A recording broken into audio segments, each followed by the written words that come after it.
Chico. Got me frozen and so better leave. I'ma swap it for time and I fake it for me. More jittery bass in 2 days, I'm on 3, I'm gone. Palomino control, cappuccino to tone. Alameda song, stack it up, stack it up.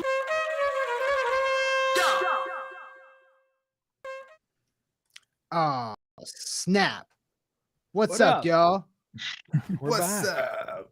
Hey, Yo. it's your boy Satoshi Buns, live and direct. Welcome back to the pit, ladies and gents. We got a stacked roster today. We have the legendary, the father thrice over, Random Task. How's it going, RT? It's good. Hell It's good, yeah. man. I've had a productive day. I signed up to Coinbase, or threw in an application. We'll see if I get chosen. It's like that Harold meme where he's thumbs up and just bought my first Bitcoin at $14,000. That's from 2017 for all you OGs.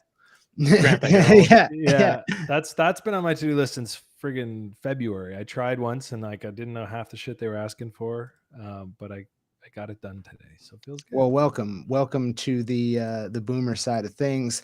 Mhm. We got the legendary, the tired, the exhausted Jewbacca, our favorite Wookiee. How's it going, friend?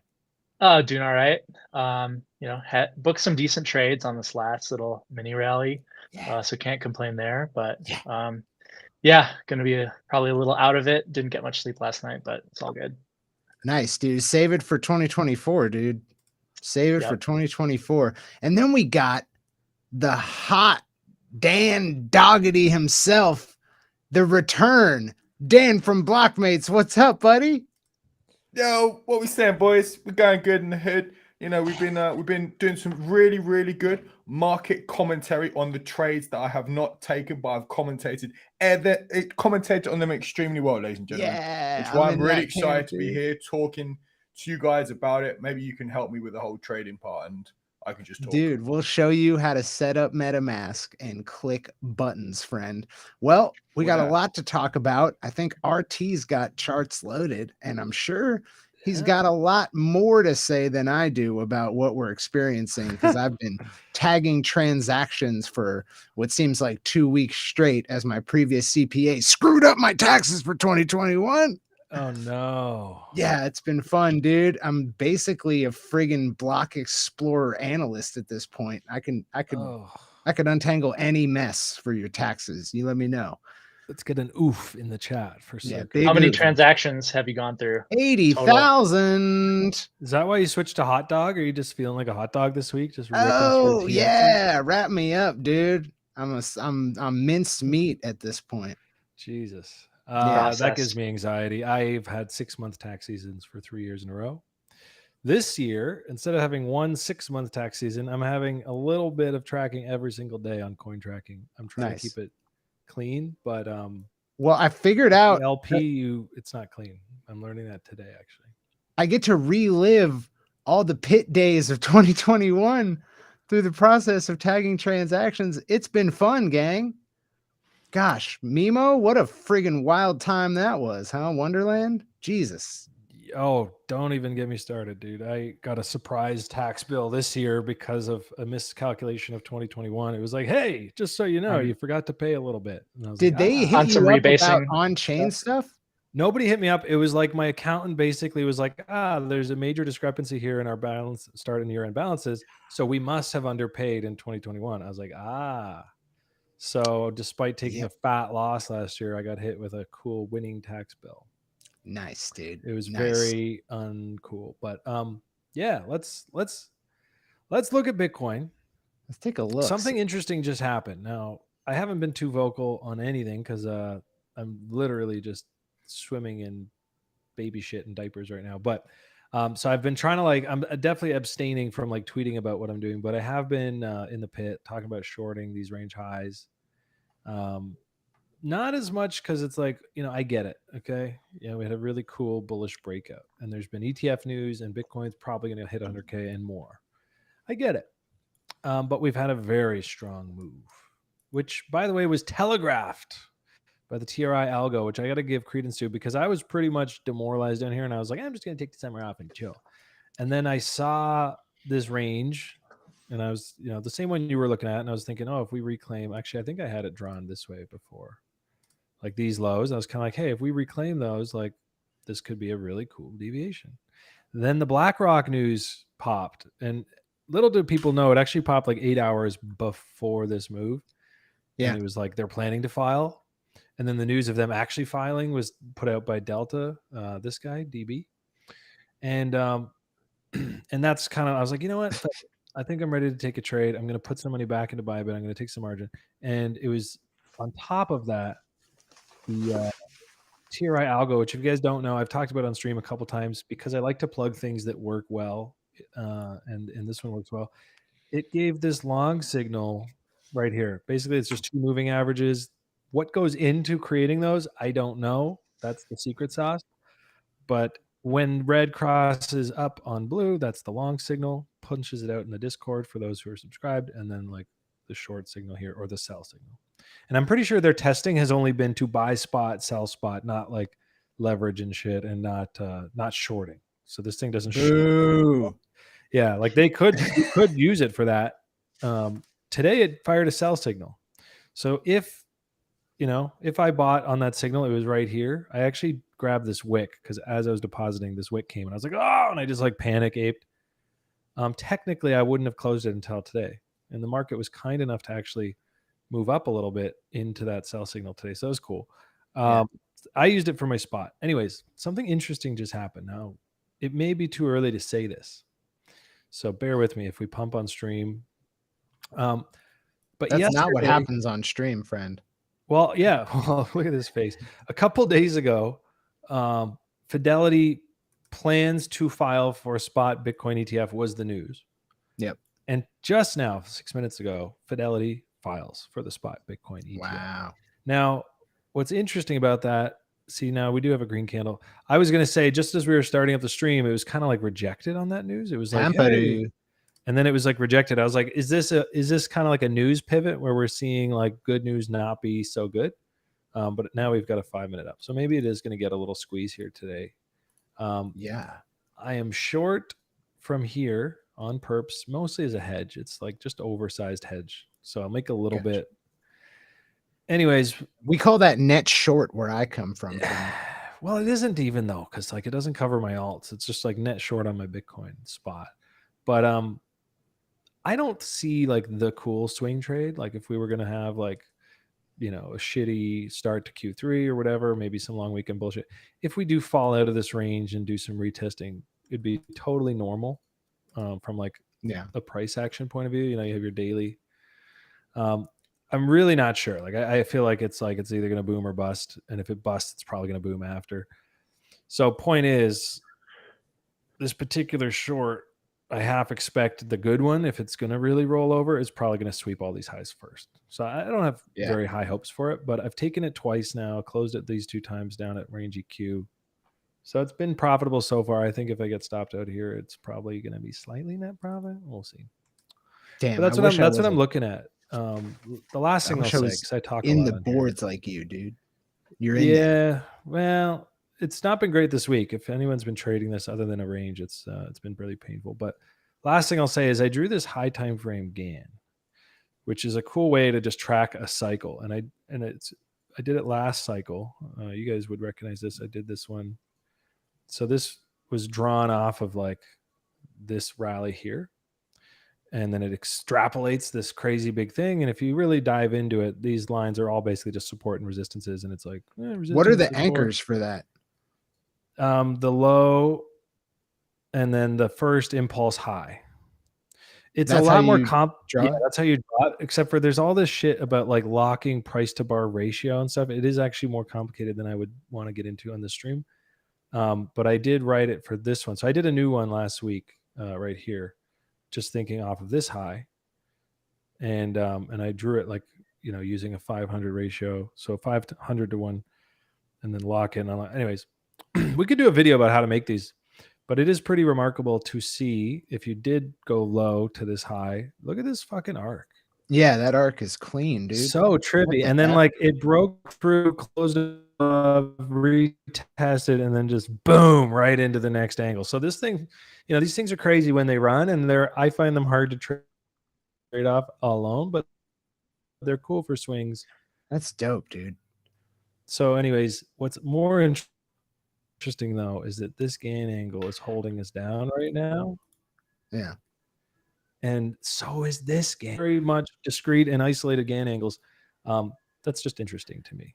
If I had to be a betting man, I'd say the next best long that I want to look for is like down at this horizontal, which is also the bump zone and all these things. Anyways, I digress. I'm hedged, I'm chilling, and I'm revamping my trade plan as I've been talking about forever. How are you guys? That's all I got. Dude, doing good. I made basically I've had one trade in the last 2 weeks, and it was longing the reclaim of 25.2. If you remember, and if you look on a little bit of a higher time frame, you'll see this area where and you might even remember, like on Twitter, I think someone said like shorting 25.2 is free money, like after we sank back below it the first time, until it's not, and then we finally got that impulse up to like the 30s. But 25.2 was like super clutch level earlier in this rally, and once we were below it, that's when we had the stream. It was like 2 streams ago where we were like, all right, it's over. and then like right after that stream, we got back above it, and I posted in the pit like pretty bullish, and I decided to take that. But yeah, 25.2 has been my level. I got out at 31, and I'm pretty happy with that. Oh, shut up. Perfect bottom, perfect top, flexing. That's not the perfect top, dude. I'm calling bullshit, and I'm just kidding. I missed out on nice an trade. Additional like I'm just salty because I sold twice along the way and rebought. I missed out on an addition. Like I could have sold 31.4 and I didn't. And then when it came back up, I decided to take it. Beautiful. Absolutely beautiful trade, dude. But is that why you've been so quiet? You out there like Lambo shopping and shit? Dude, I am in friggin' coinly.io. Oh. Just in the thick of it, friend. Like it's insane. Yeah, I'm a particular Spurg, so the amount, like just the transaction volume and complexity is just so insane. But what I'm using to guide, just because I can't be so active, is if you go back to where is it? Go back to friggin' May of 2022. You want to pull up your charts? Is this a chart thing? It's pretty easy. You're just gonna snap a range. Okay. See that consolidation back in May of 22? 22. That, yeah. So you got range bottom, range high, and then just draw mid. And that's what I've been using. The previous time we were at like close to 31 was a sick deviation of that mid. Yeah. Seent. Yeah. And so that's why I've been kind of saying in this stream and previous ones that like wouldn't be surprised if we get up to like 32.3 and then fall. Are you okay? So then you're talking about this whole thing here all the way up to here? Yeah. And then your low is down to this one? Yeah, my low's at like friggin' 27.9, basically 28. Okay. Yeah. Yep. Well, okay. So from that point of view, it makes sense. We have lines now. We make sense of it. And in which case, this was like interacting with the EQ, ready to just do that. 100%. Which would basically get everybody all in long. They'd be like, "Oh, for sure, dude." 40. So that's what you're calling that kind of thing, and then presumably you're thinking about something like that. That's what I'm looking for. I'm not in a trade currently, and if that sets up, my next one would be shorting a deviation of that 32.3 level. I remember you keep bringing up 32, and I was looking over. I was like, okay, I don't see it. Where the fuck I is see it now. 32 at? Yeah, that makes sense. And I'll keep an eye on it. I'll keep it on my Coinbase chart. What's the volume bars telling you, dude? Is this for real? Yeah, I mean, no doubt bulls took that back control on a volume perspective right here. Like you had you basically, you could even go further back to here. I mean, you had high volume, less volume, right? Like going into those highs. Yeah. And so it's a bit of a signal. And now it's just been dearth of volume, and now we've and they should. Bitcoin ETF bonanza is no joke. Yeah, wasn't the So it makes actual sense. futures ETF like the top last cycle? It was, Mhm. and it made sense in context, right? If you think about the four-year shit, and I didn't know at the Right. time, right? I remember having this thought, like, well, what if they come out and like they short it? But I was not an advanced trader. I was not a trader at all. I was like a total ape solo in the woods. Dude, naked just to and say, afraid. I've been Yeah. going back through my taxes and like I did great end of 2021, but so did everybody. But Yeah. I did really well not knowing anything and just long-terming spot and just like being an idiot. I was actually probably effort for dollar a better trader. When 2017. Yeah, well, 2017 I did real good despite not knowing anything. I thought I did bad, but yeah, and then It's because you give it all back, though.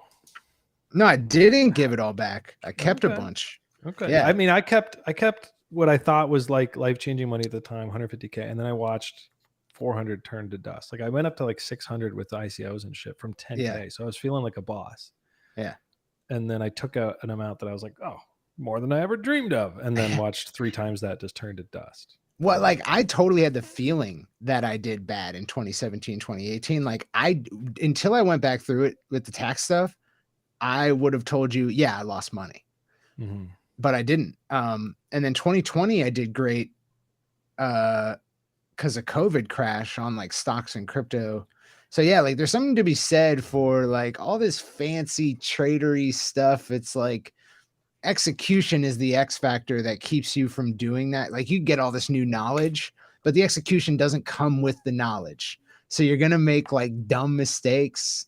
And, you know, if you were slower and you weren't trying to act so fast, like maybe your execution would have been at pace with anyways, just to say that like there's something to be said for the, you know, buy and hold strategies and the not knowing much. Yeah, but that version of you would have gotten wiped out during this bear market. I don't know, Always- dude. I you managed always to do. sell like near the top in 2017, 2018. Yeah, know. but he's saying the buy and hold through and through doesn't fly with alts. Oh, for sure. Yeah. 99 down, Yeah. 99 down, 99 down, 3x, 4x times. Like, yeah. I mean, on that point, high time frame midterm, I think the best thing to be here is considering just having some Bitcoin. You know, some blue chips, some low cap gems from Blockmates. But I'm a trader, so I'm looking a little dicier and risking being left behind on maybe some cash I could be deploying here. But I'd prefer to get an entry. I think it makes sense to be defensive going into H2. I even feel myself being like, well, maybe, you know, soft landing. Like you're stuck between either CNBC is right or this time it's different. And neither Yeah. of those are great options. You know? Kind of the sentiment that I've been feeling and that made me close pretty much all my longs was that you know, this BlackRock ETF, Fidelity ETF news is kind of aligning with this thought that, you know, shit, Bitcoin's never going to go down again. Right. You know? Yeah. And so, or like stocks, the bear market's over in stocks. And Yeah. recession won't. Yeah. Yep. And so I think as soon as everyone's thinking that, you know, they're going to get a reality check and we'll be, you know, maybe not below 25, but no, I don't think between so. I mean, who 25 and knows? 30. And that's why I'm taking shots up here. But Yeah. at least like a shakeout would be my guess. Yeah. If yesterday wasn't effective enough, I don't know. There was a lot of bearishness even yesterday. So Well, we'll see. We've been stinking up the joint with boomer coins. What are you two young men been doing in the shitcoin space? Let's see. So go for it, Dan. I was gonna say, like, I've been taking a break from like just generally just trading because I don't have an edge in this market. Like even with someone like the insider knowledge, it goes so fast that I could be sat there writing the Ape Enclosure newsletter, which comes out Tuesdays and Thursdays. Big and shout. like I just subbed yesterday, big by shout the out. way. Oh yes, Been slacking. and like, mate, I've been like dumped on so many times as I'm trying to like curate alpha for everyone. I'm like, look, I don't actually have an edge right now. The best thing I can do is do actual research that's gonna like try and benefit me for the future and try and like come up with like some theses. So the newsletter that's gone out today, and I'll show it a little bit, it's talking about this the whole like Cancun upgrade for Ethereum. So EIP 4844, just crazy names, which is all That's about proto dank sharding. sharding, right? Yeah. So it's like Wow. Cancun upgrade, aka EIP 4844, aka proto dank sharding, aka thanks for saving me some gas on the roll-ups, which is not really going to do much. But then I started thinking like, right, okay. So you've got a Cancun upgrade coming later this year. You've got Coinbase base going live probably later this year. And then they're talking about obviously Ethereum spot ETFs. Now, wouldn't it be a funny thing if around the time that the Cancun upgrade goes live, base goes live, and then they approve spot ETF for ETH? Now, what's really interesting is Coinbase have like their devs working with like the Ethereum Foundation to help with the whole Cancun thing, because they're if they can make things quicker, faster with it, then it's going to help them off. I'm going to say on board, but also off board. It's going to help them off board the users that are on Coinbase, like as the exchange on chain, onto their actual like base, which then you could like speculate an optimism season as well. Yeah. If you really wanted to go down the wormhole. Yeah. I was wondering if that is actually bullish for optimism. Like, nope. or, Nope. Yeah.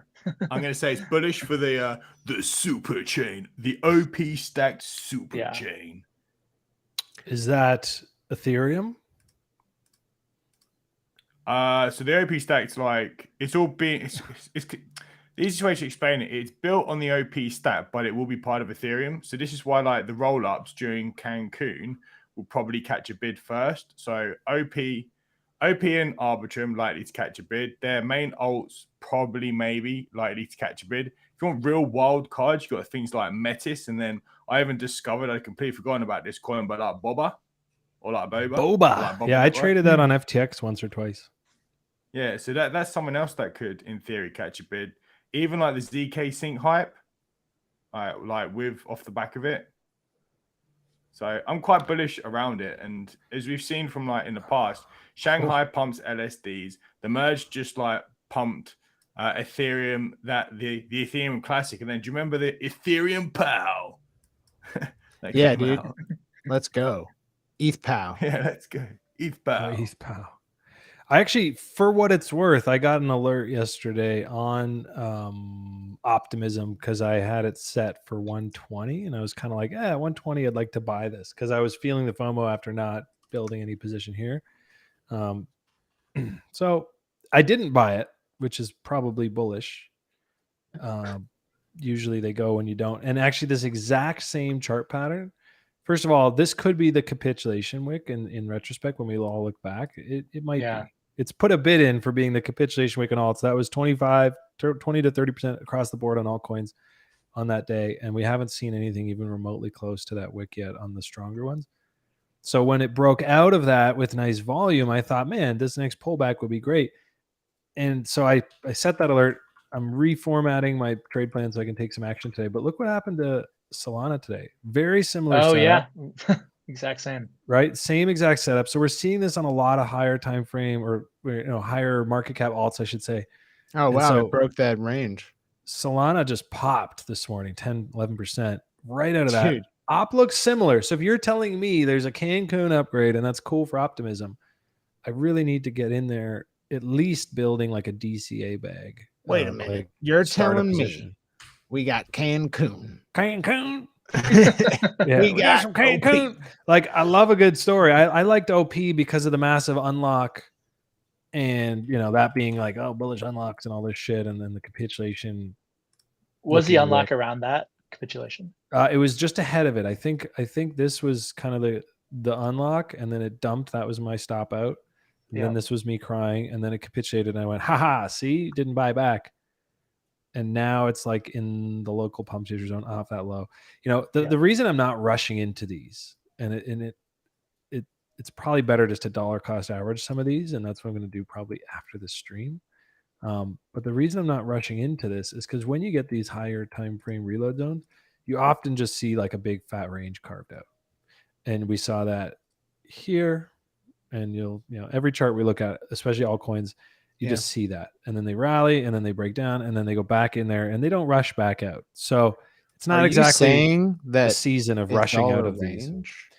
It's all a range.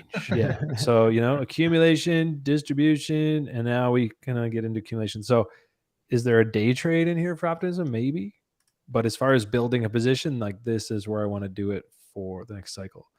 But with Solana popping out of this exact looking setup like earlier today, and now you're saying Cancun's bullish on optimism. It's worth taking a stab. I think a stab here, like just a spot bid that I'm not going to touch, have a stop loss on, nothing. And if anything, I'm just going to look to add and build that position because I like optimism. Yeah, I'm trying to I'm trying to switch mentally from trading a range mode mentality to like waiting for good buys for the next 6 months mentality. Yeah, it's not easy. Yeah, it's not. It's very. I'm glad I had this tax shit actually because it really snaps you out of it. Yeah, once you start doing taxes, you start to see the over trading and you see like the wastefulness sometimes. Yeah. And you also notice that every time you touch anything, you have to fucking do taxes. So you're like, okay, I'm going to be more thoughtful about my entries. I can't tell you how many transactions I've logged that are just like me entering an LP and then exiting in the next minute.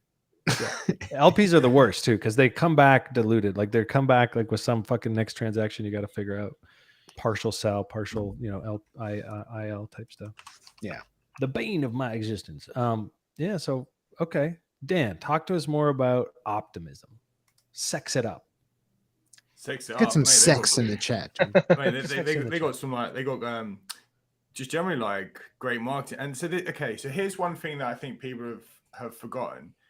They've obviously had like airdrop 1 and 2, but they've not actually distributed all of the airdrop tokens. So they put aside in like a little piggy bank somewhere 19% of supply to do airdrops. Now, if you read the docs, they've got in it, it says like, for airdrops, 2.3, etc. So in my mind, there's going to be a potential third airdrop coming up sometime. Again, if you want to speculate, could that be around Cancun? Could it be around Coinbase? Base is going live.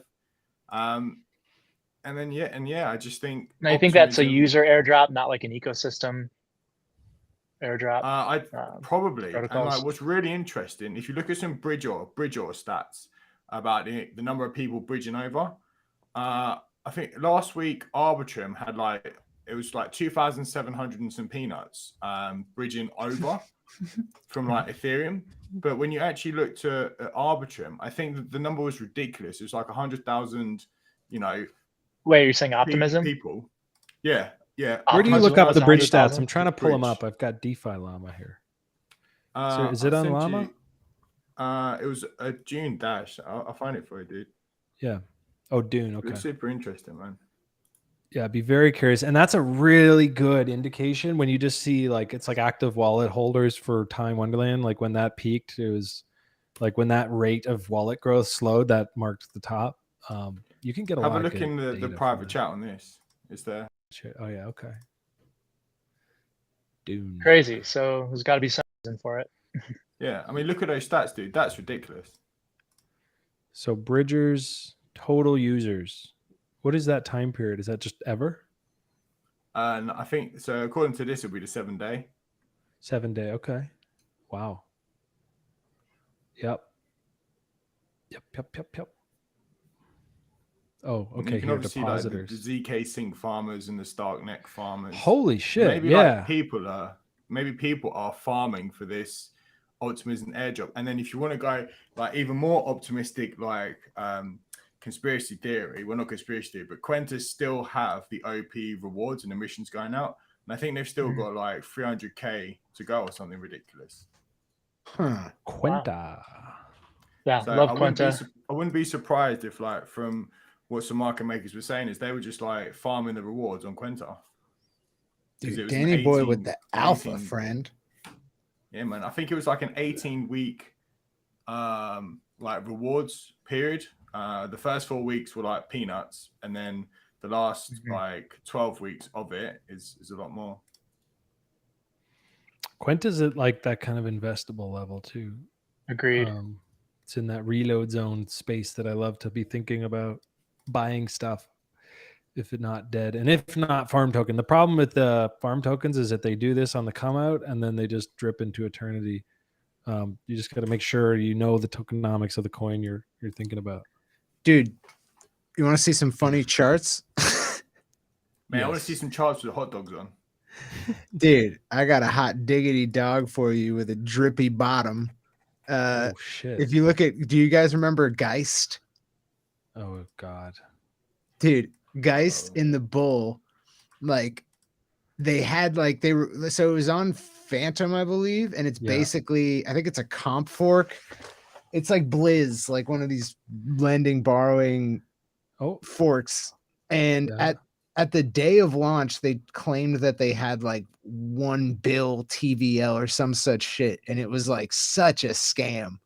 That's what we like to talk about here. Yep. So this is a reload zone. You're saying you don't want to buy, dude. It's crazy, like just how much bullshit gets launched in the bull. Yeah. This copy paste bullshit. Geist, Blizz.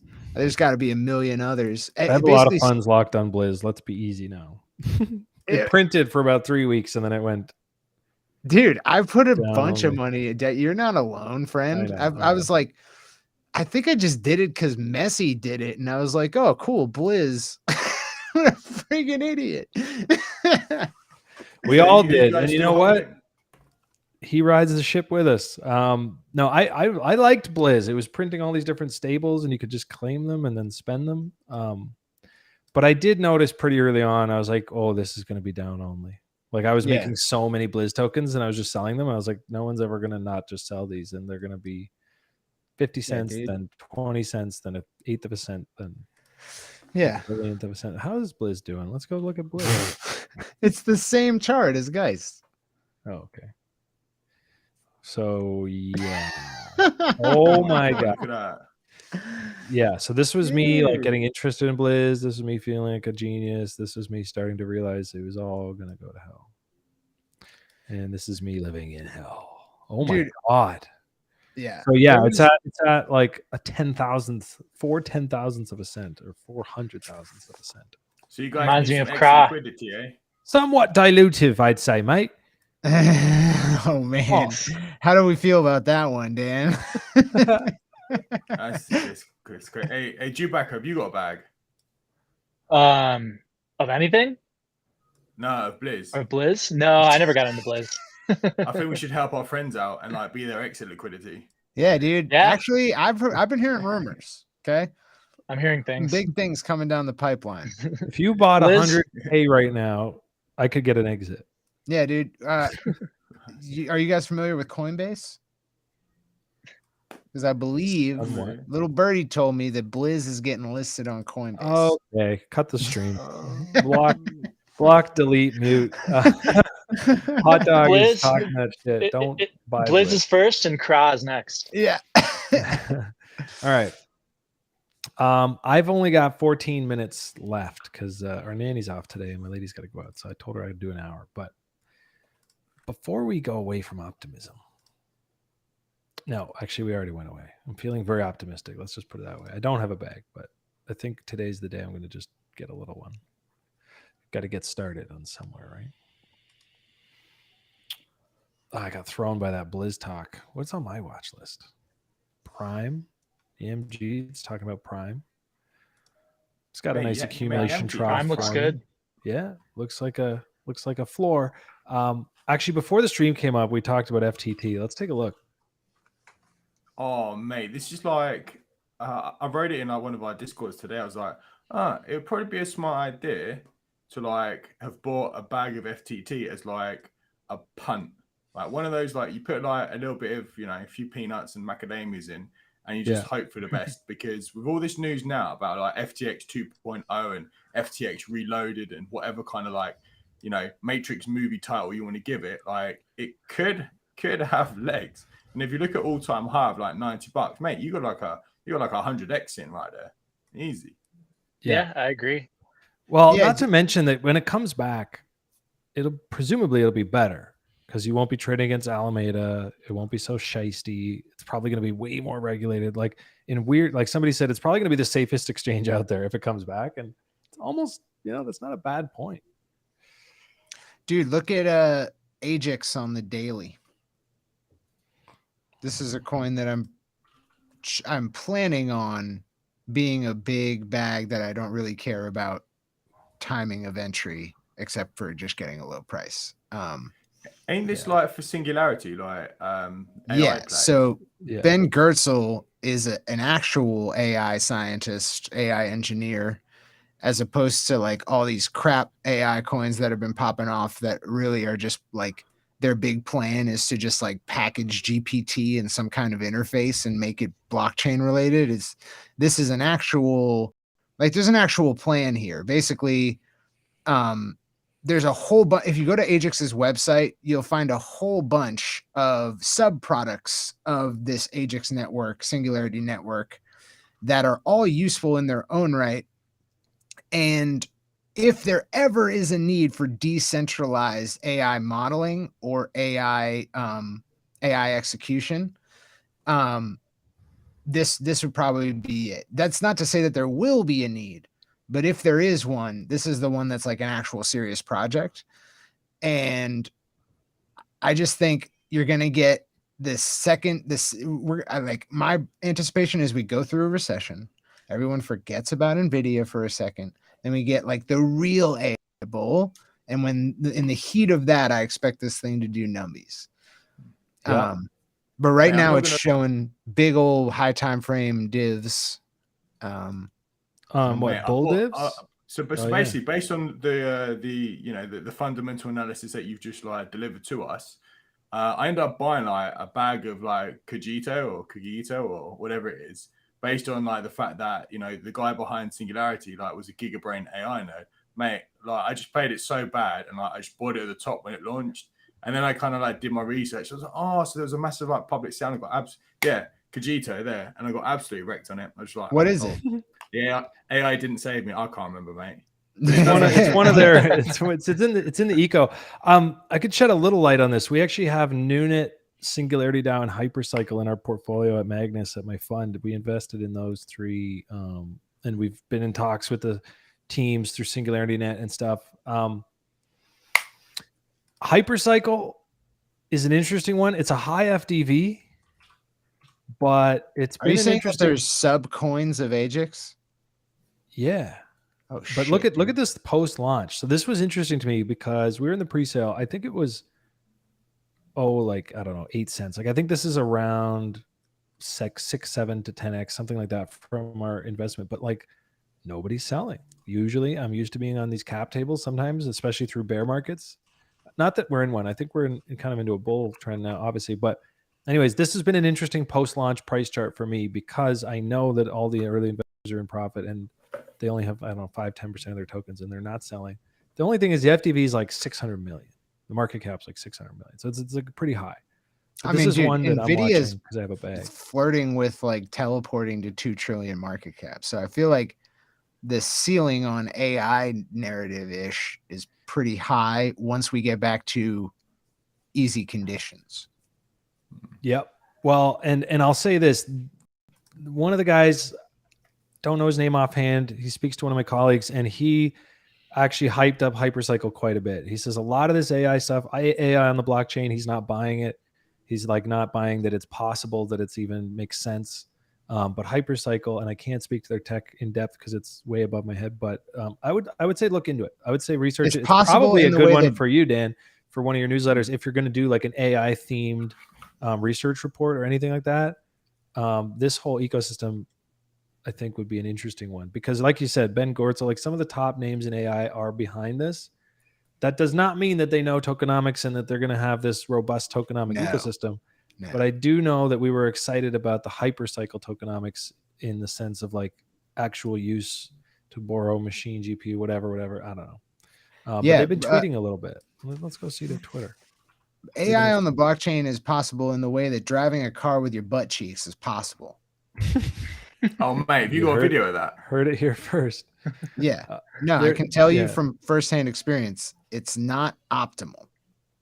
They are tweeting out some explainers on the Hypercycle Twitter. So again, high FDV, not what you want to see on a newly launched coin. You feel like, hey, I'm going to be early. I want to buy it at sub 10 mil. But I think it says something about the token. Maybe could be cope that it's like launched at this crazy FDV and is just kind of chilling on this floor here. You know, because like you said, the top AI, the real AI at blockchain, like 5-10 years down the road, the shit that really sticks around, probably going to be in the billions. So I don't know what to make of this other than that I'm not selling. I haven't sold any despite having a decent little multiple. But Noonet, you know, SDAO is one we invested in through the bear market. And it's been chilling, actually. I remember thinking I liked this chart because it was kind of like forgotten AI in the sense that during all the AI hype this year, like it didn't pump till like February. So it was months late, and now it's just chilling in the reload zone after that. It looks like a bottom. You know, no guarantees from management, but SDAO is one in that ecosystem that chart-wise looks delicious. Yeah. And I haven't looked at Noonet, but that's another one in that wheelhouse that we invested in. Let's go see. Yeah, same kind of thing.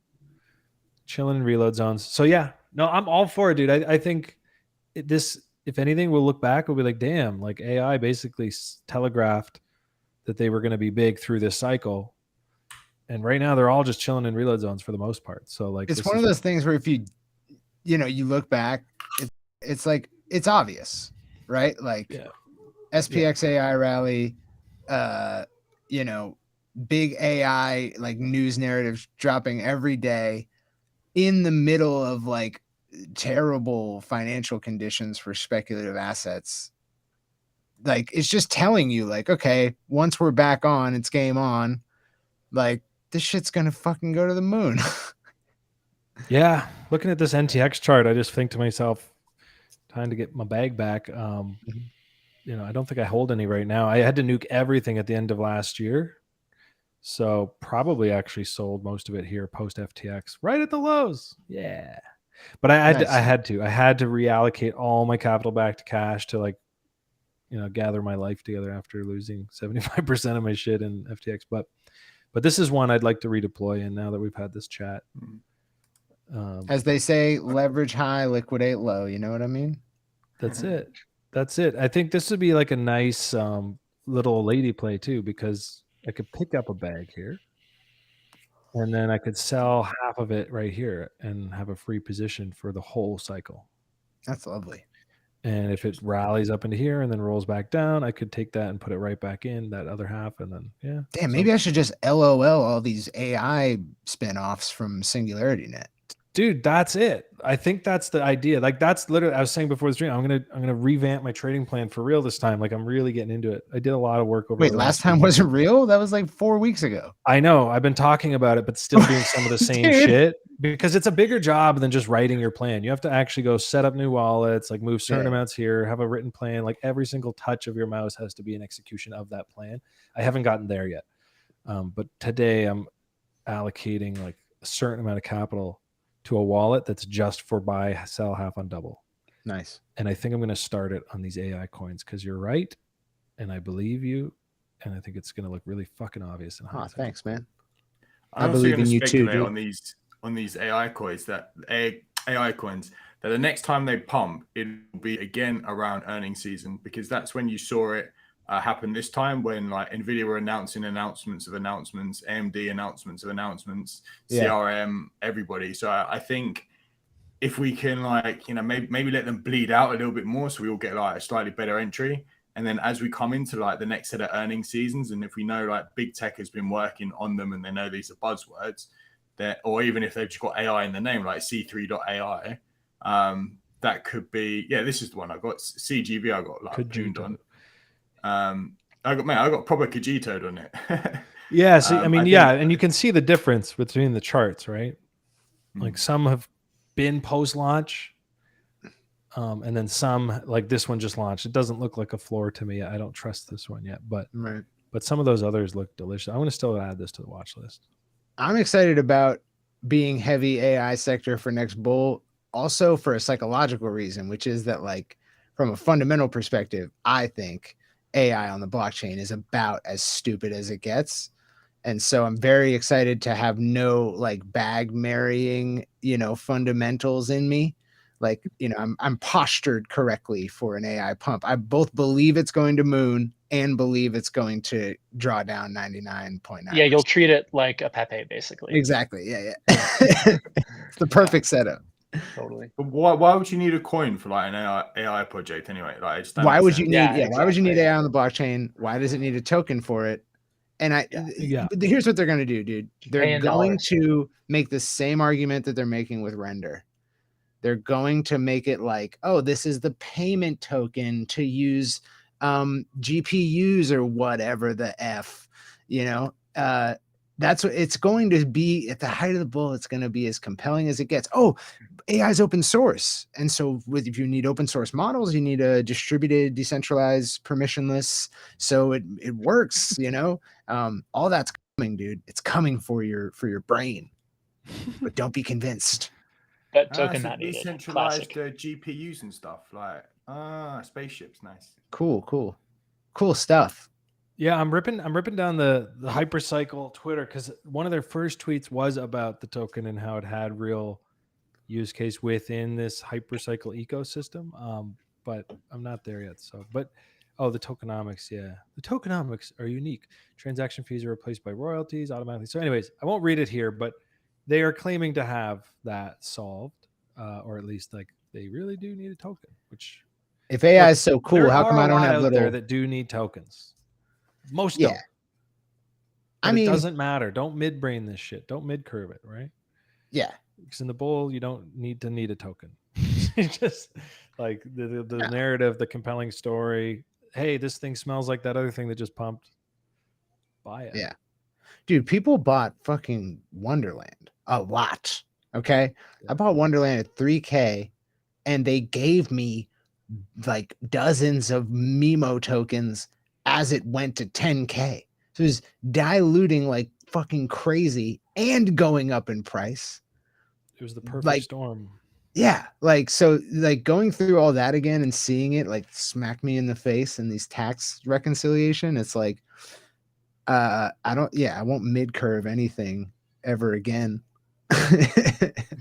Yeah. And you did need the token in the case of Time Wonderland because you can't get that 72,000% yield without it. How are you going to keep track of who was first into the Ponzi without a token? Yeah. You know what's funny? I want to go look at that token wrapped memo. It's Yeah, I actually haven't checked it not. in a while. It's worth more than I thought it would be. No, that's okay. So here's the thing. Here's my take, and I have to run here in a sec. But as much as people like to dunk on it, they did exactly what they were designed to do from day one until today. There is a growth cycle where you bond and support and bond and support. And yes, it goes way above treasury value. That's the norm. That's how OHM works. That's how the model works. It's to raise capital in the DAO. They raised a fuckload of capital and then it smashed all the way back down and barely ever traded below treasury value. And now it's just been chilling at treasury value, which is why it's been the best performer since the Sifu bottom. Did they not have like reverse? Did they not start to empty the treasury? Wasn't that part of like? Yeah, you could redeem. Once the redemptions came, it lived at treasury value forever because it's like you're not a prisoner, right? As soon as you want to leave, you can take your cut and you can go. And through the entire bear market, ironically, it was Sifu Gate on like June or January 4th, 2022, or whatever that day was. And that crashed. It outperformed ETH. Yeah, Damn, it was. wait, It was already crashing into, and then Sifu news expose really was like the final capitulation low. And for the rest of 2022, if you held wrap memo, you outperformed the 90% drawdowns of the whole market. Does Time still emit? Yeah, we could. What's the APR on it? It's that's a good question. I'm so far away from this thing, but yeah, look at Time. There's no way. The chart here. It's still. I think so, dude. It's like $16. You can still stay. Because think about this, right? Look at this is the sell point. Are we on chart mode? Whoa, dude, my mustard just went dark. Oh shit. There we go.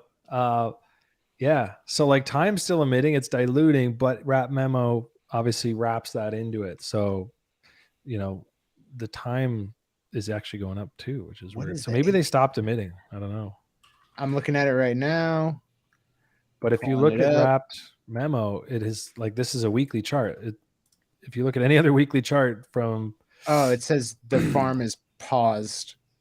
yeah, so I think they stopped emissions. They're getting serious now with their DAO stuff. I don't know. I left the Discord because it turned into like a proper DAO of just like shit slinging and arguing over how to manage. Yeah. And we were in it for the trade, and it got a little too toxic for me. But this is last year, so if you look at the whole market, this thing was the top performer just by being a stable coin.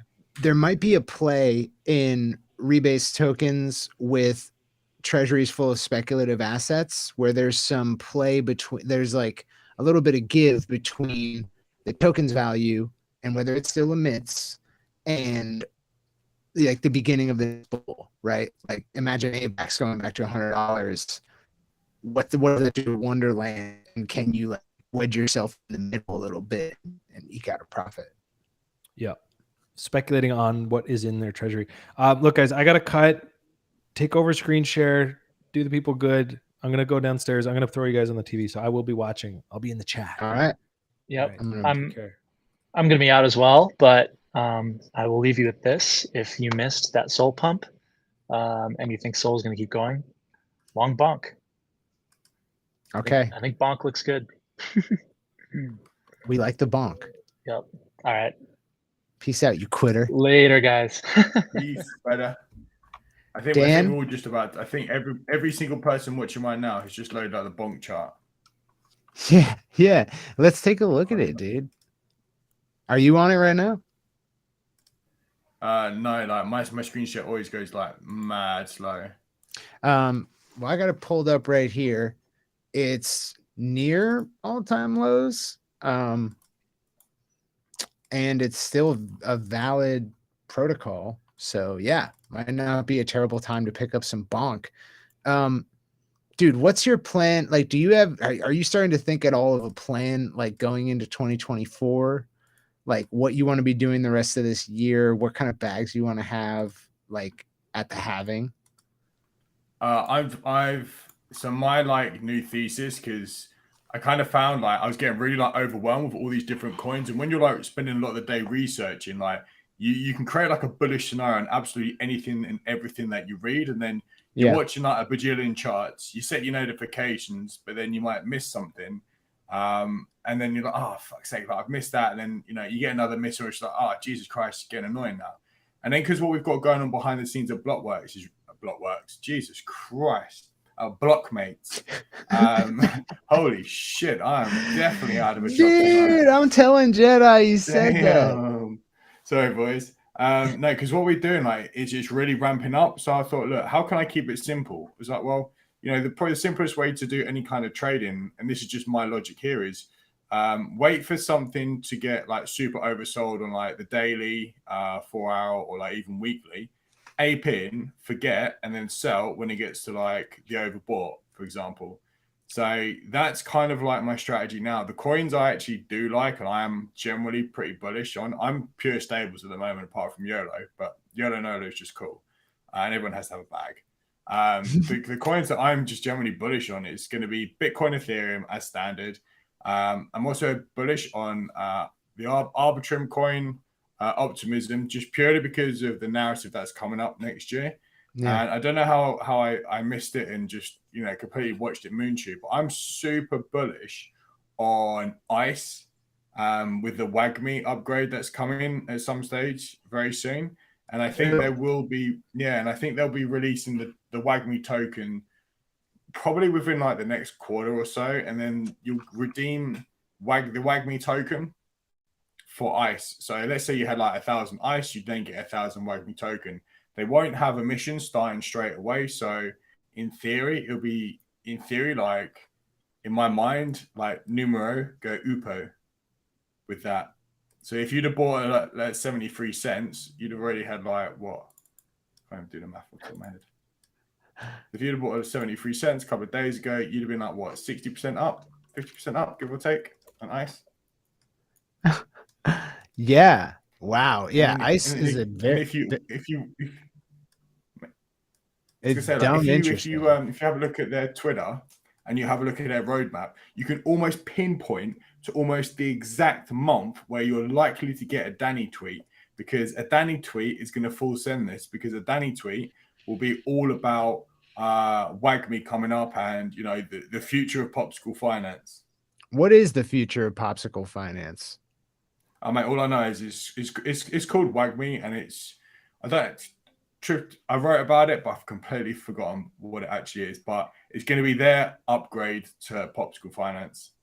Yeah, so I like that, because you told me basically don't know sounds bullish, and that's like the not mid-curving approach to it. Yeah, I dig it's it. because I did a load of research into it, and then I've just completely mind blanked on it. Yeah, it's hard for me to find any sector or narrative that I truly like. And all the best things of last cycle were just like, I was in a Discord talking about Ohm, and some guy was like, well, Danny launched an Ohm fork. And I was like, what? Like, went all in. You know, so it's like hearing about things as they're happening that really like was the outperformance last cycle.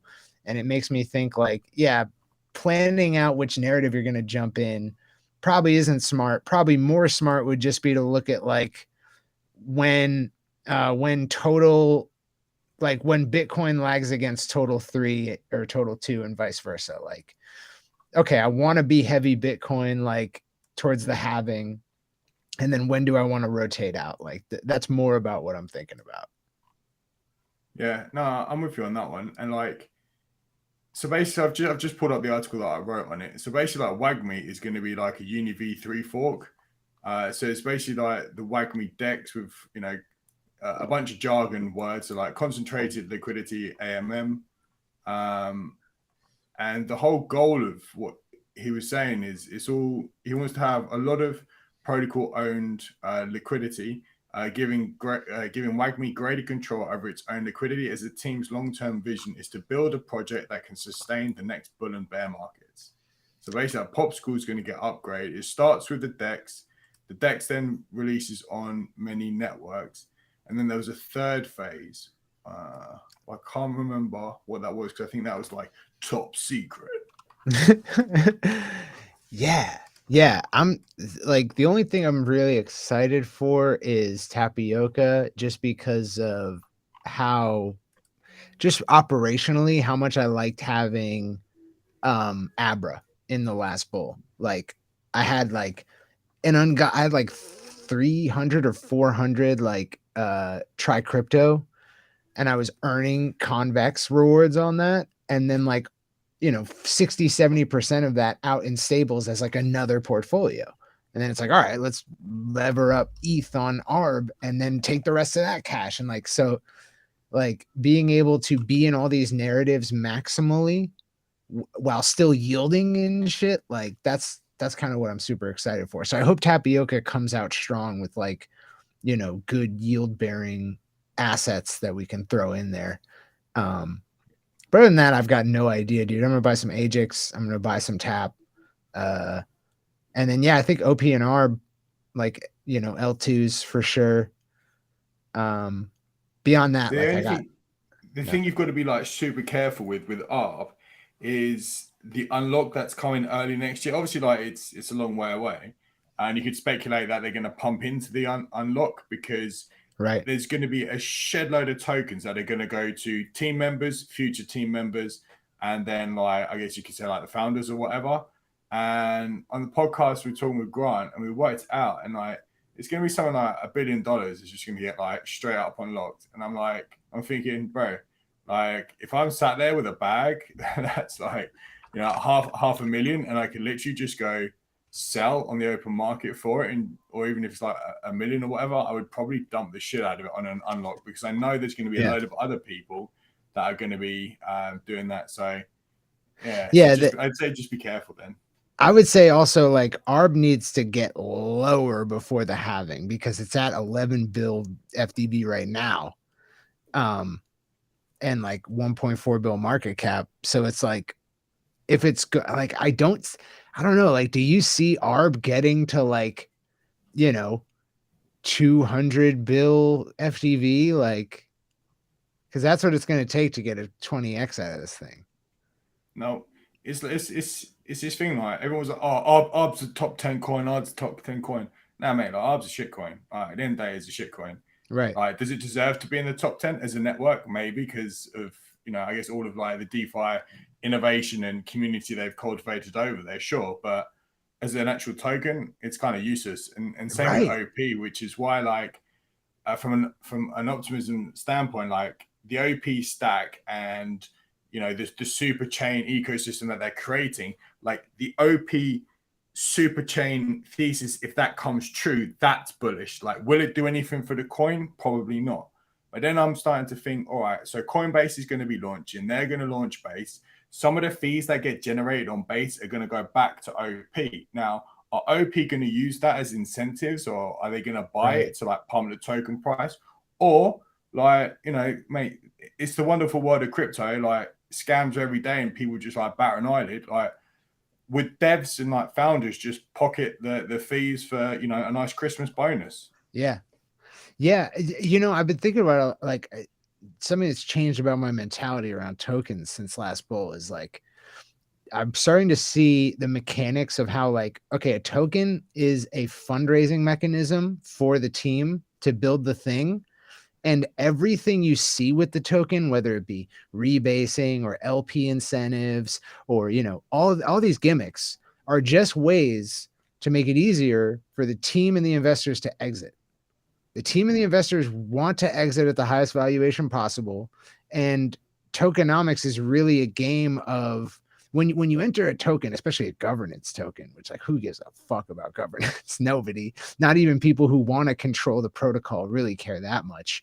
And when you get into a governance token, you have to think, I am trying to ride a wave, basically buy after, obviously you're gonna have a suboptimal buy because you have it after the team and the people who are behind keeping that valuation high get in. So you're buying suboptimally. The only chance you have is to exit before they exit.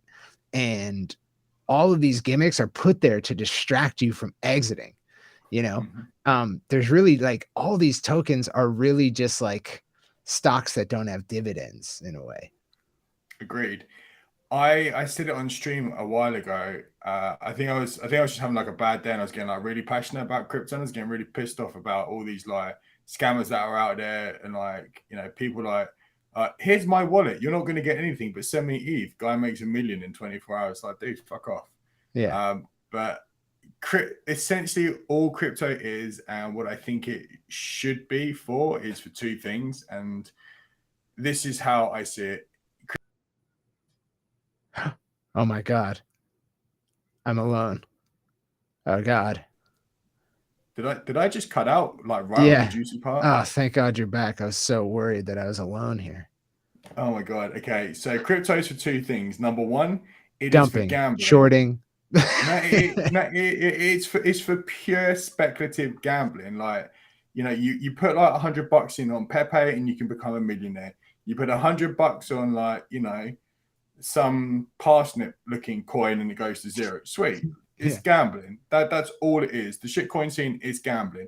The second thing of what crypto is and what blockchain is essentially is it's a payment system. It's cross-border payment systems. It's for transactions. That's it. Governance, bro. Like, why do I need a token to go and vote for something that's a load of jargon? Like, I own like some CRM stocks, but you know what? Like, my bag is so small that the few like shekels I've got in there, I'm not going to go up to like CRM's offices and be like, hey guys, I'd like to make a vote and a proposal here. Like, it's all bollocks. It's all bollocks. And then staking, mate, that's just a way to like lock up your tokens forever and watch them go to zero. How do I know? Because I made an absolute killing off KSM that I never saw because I locked it up in the fucking what was it, the parachain auctions and everything rode to zero. Dude, I was right there with you, dude. Where's all these parachain apps, friend? Mate, what am I gonna do with my Basilisk tokens? Mate, Polkadot, great tech, like great idea, great. They had freaking Gavin at the helm, dude. How could it go wrong? It's just like it's a chain for devs and like devs doing dev stuff because they like to do dev stuff. Like it's not it's not anything more than that. Same with the Cosmos, right? I like the Cosmos. I was a Cosmos maxi after I was a dot maxi because I got burnt. And I was like, yeah, you know, they're doing some like really cool tech over here. Again, it's just like devs doing dev stuff, you know, thinking like devs. Yeah. But the reason why I think the OP superchain thesis will pay off is because they've got CZ, they've got Brian, they've got A16Z. You know, they've got all these like big giga brains with big wallets who don't want to lose money. Like Cosmos, like bunked and failed purely because, you know, oh, we're going to do this app chain thesis. Loads of people are going to build on us. No, they're not, bro, because it's not sexy. It has to look sexy. It wasn't sexy. You don't have like the baldy locks, you know, the two bald boys there with their wallets. Yeah, no, I totally agree, dude. And it's, you know, like there is that, like, I see it as two things. Either you are a governance token and you're just a fundraising mechanism, or you are a gas token and you're a fundraising mechanism, but also I can use it to buy the right to inscribe something on this public ledger. How valuable is that? It is not yet. We can speculate on how valuable it is, but the actual tangible connective value of being able to do that is not nearly what the speculative value of it is. And yeah, like just like chains that are household names hold so much more value just because like they won, dude. Like it's Coca-Cola versus RC Cola, dude. No one gives a fuck about RC Cola. Like, I mean, kids, like when we were kids, like this is the jam, but like no one cares. It's so, yeah, like I'm a lot more skeptical going into this cycle and trying to keep my head about me. The thing I will say is that like sometimes you get coins like Pepe or Ohm that are very clearly, and everyone participating knows, is a money game. And those are almost better because no one is sitting around thinking, you know, Pepe is going to be the future of finance. Like everyone's in a money game. And so at least you're playing better and the rules are more well established than these like sort of governance tokens that are just like, you know, they're fundraising for the devs and the team.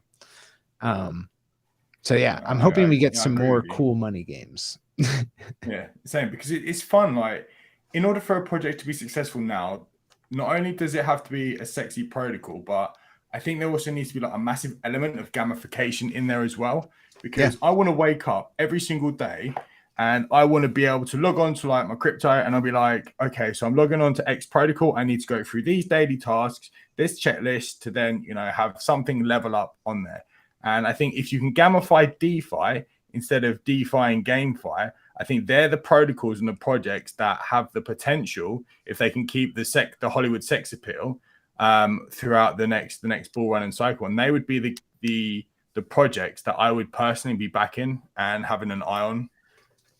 I think that DeFi Kingdoms was ahead of its time in that, right? And like I think it would have done a lot better if it had better timing, one, and two, like their tokenomics were absolutely like redacted, like you know, they were just turbo emitting tokens and the model was off, but the idea was right. It's like you're making people jump through these hoops to do DeFi, and that's like a little bit more fun, and like, you know, people think they can get an edge by doing so. I think that was cooler than like, you know, whatever other like money game that came up at the time. But obviously it was at the end of the bull, and like nothing could save it.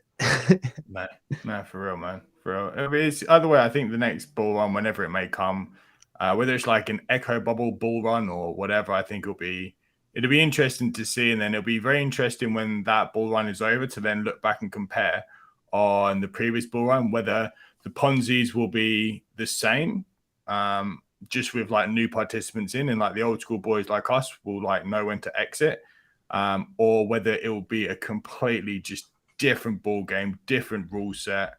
So that's what I'm very interested in seeing. Yeah, despite being like very skeptical and bearish a lot of the time, like I do believe in the cycle because I believe that everyone else believes in the cycle. Like, yeah, we're guaranteed a massive earth-shattering bull run every 4 years. It's like, no, we're not guaranteed it, but everyone believes we're guaranteed it, and thereby we are virtually guaranteed for it to happen after the halving. So like, and I'm pretty sure that at like 2018, 2019 bottoms, that people said the same thing. Like, oh, whether we get a rally ever again or this or that, or if we ever clear that all-time high, like, no, I think we're very much going to. I think like after the halving, it's going to be up only for like a year, and then it's going to get a lot more dicey. Like I really believe that. And I believe we will clear 69K. Or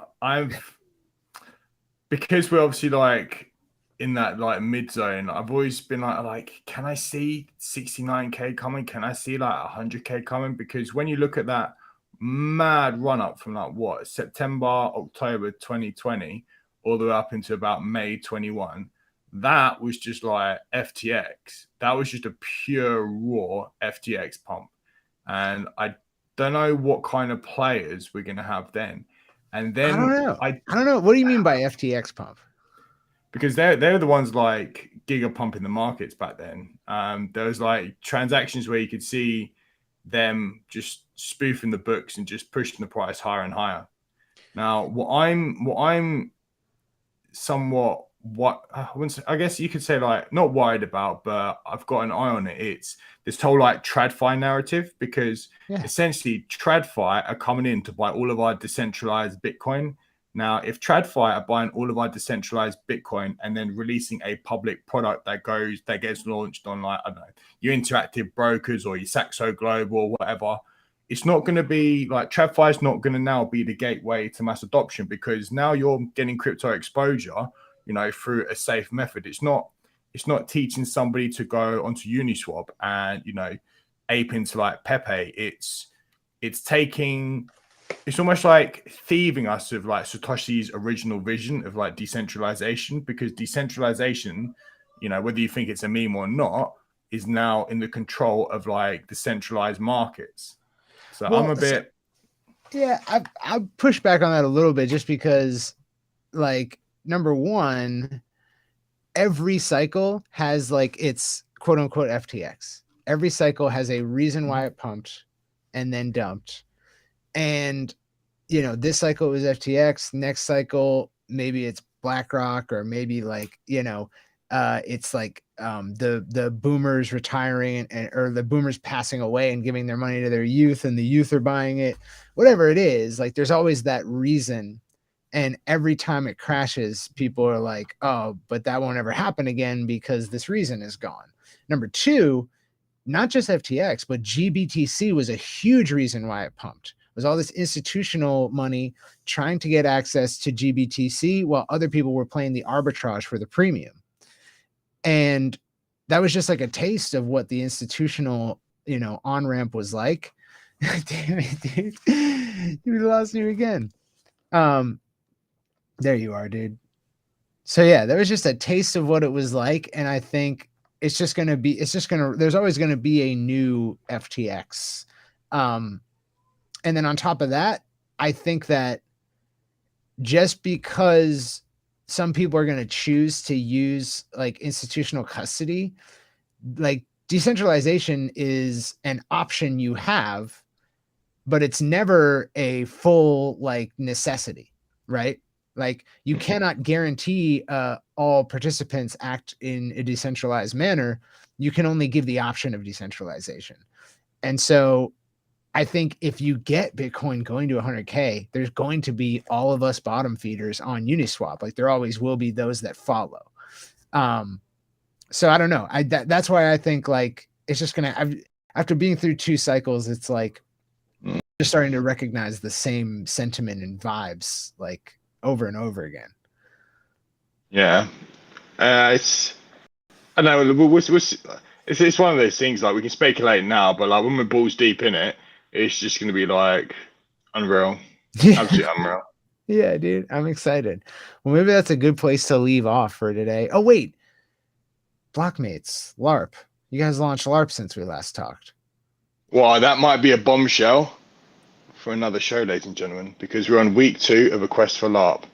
And if you didn't do week 1 of Quest for LARP, you kind of buggered because you need to have the LARP NFT number 1 for number 2. So Okay. I reckon we're going to come back on with Grant and we're going to go balls deep into what that is LARP.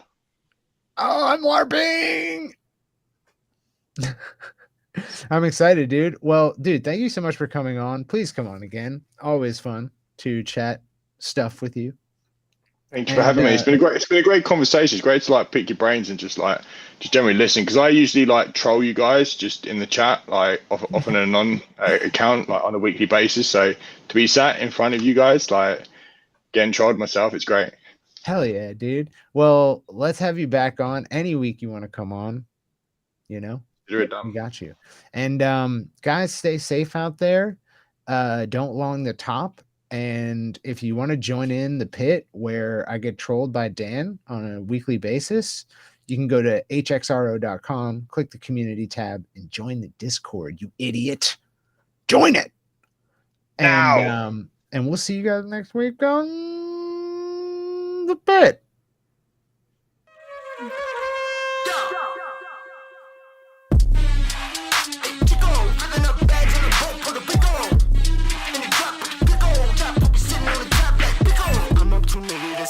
Chico, got me frozen, it's so better.